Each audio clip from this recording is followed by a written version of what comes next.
We are going to review our warm-up.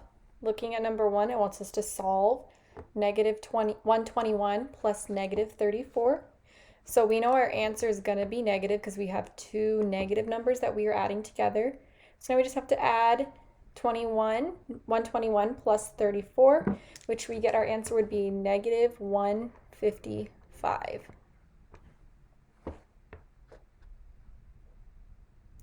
Looking at number 2, we have 26 minus 52.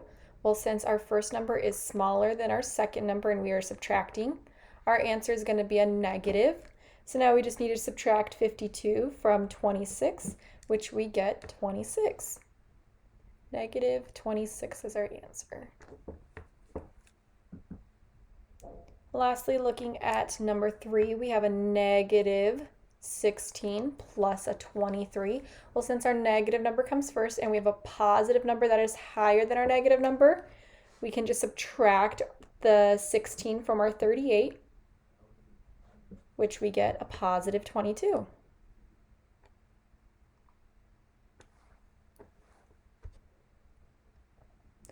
Moving on to number 4, it wants us to express the ratio in 3 different ways: pink cotton candy to blue cotton candy. Abby turned 6 years old. At her birthday party, she had a cotton candy cart. On the cart, there were 9 pink cotton candy and 14 blue cotton candy. So we need to write 3 different ratios. So our first one is going to be, we were trying to write pink to blue. So the pink, there were 9. So our first number is going to be 9 in all of them. Remember, we can write with using a colon, using a backslash, or using the word to. And it wants to know to blue, and there were 14 blue, so it would be 9 to 14, 9 over 14, and 9 to 14. Those are all of our answers for number 4.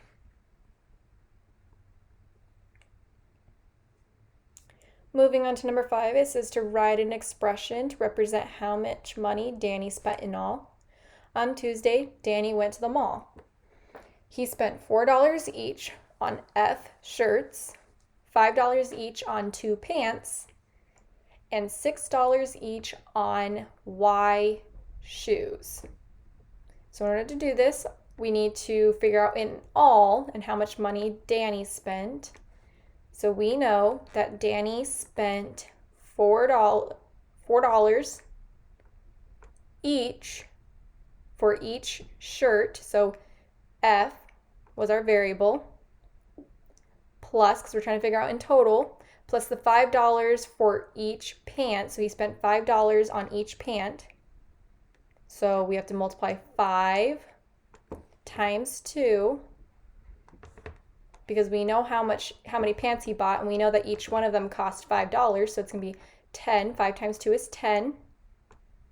And we need to add one more because we have $6 for each pair of shoes, and he bought Y of those. So plus 6 times Y.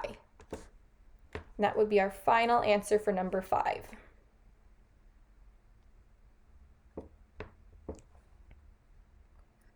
Lastly, looking at number 6, it says 22D plus 7 minus 2D minus 2.